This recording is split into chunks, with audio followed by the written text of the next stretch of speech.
Your mind is hijacked, and you didn't even notice. Right now, while you're watching this, part of you is already thinking about the next thing, the next scroll, the next hit of something new, because distraction isn't a habit anymore.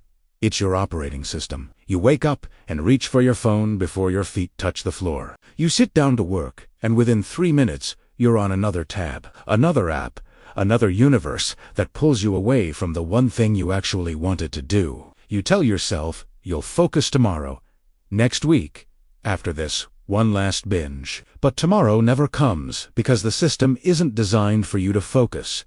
It's designed for you to fracture. And the worst part? You think it's your fault? You think you're weak, lazy, broken, but you're not broken. You're engineered. Every app you open, every video that autoplays, every notification that lights up your screen was built by teams of scientists who studied your brain the way a hunter studies prey. They know you better than you know yourself. They know that your attention is the last free resource on Earth, and they're mining it like coal, and you're giving it away for free.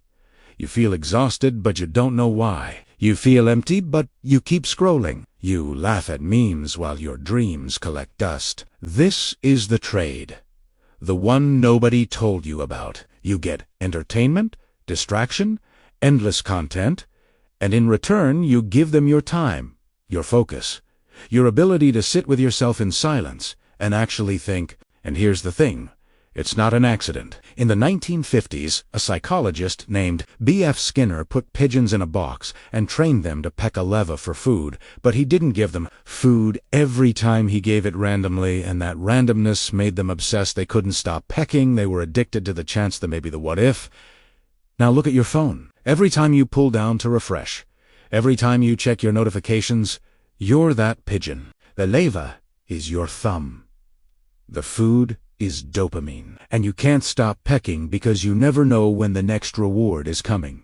That's not a bug, that's the design. These platforms are built on variable reward schedules, the same mechanism that makes gambling addictive, and they're not just using it by accident, they're weaponizing it. Engineers at these companies openly admit it. One former Facebook executive said they exploited a vulnerability in human psychology.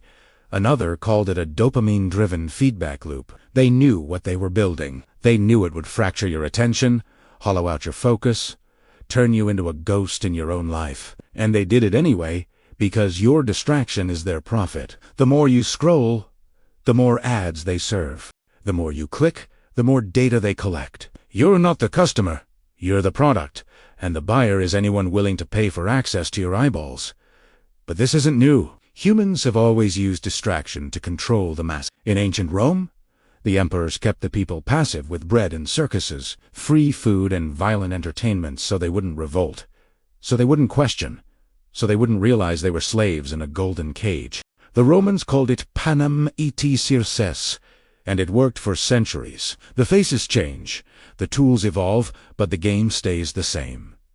We traded the Colosseum for Netflix. We traded gladiators for influencers. We traded public executions for reality TV. The algorithm is the new emperor, and it knows exactly what you want before you do. It studies your every click, your every pause, your every hesitation, and it feeds you more of what keeps you numb, more of what keeps you scrolling, more of what keeps you distracted from the fact that your life is passing you by one autoplay video at a time. And the cruelest part? You think you're choosing? You think you're in control, but you're not.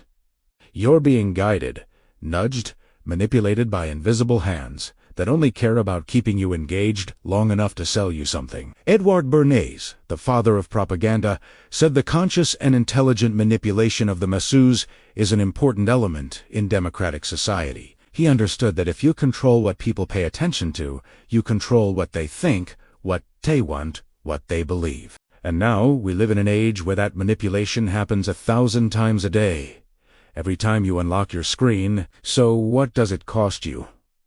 Let's be honest. It costs you your morning, the quiet moment before the world demands your energy. It costs you your relationships, because you're there, but you're not really there. You're half present, one eye on the person in front of you and one eye on the person in your pocket. It costs you your creativity, because creativity needs boredom. It needs space.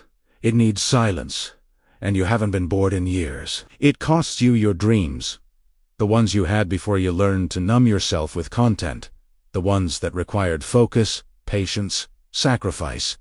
You traded them for convenience. You traded depth for distraction. You traded the life you wanted for the life that keeps you entertained. And here's the gut punch.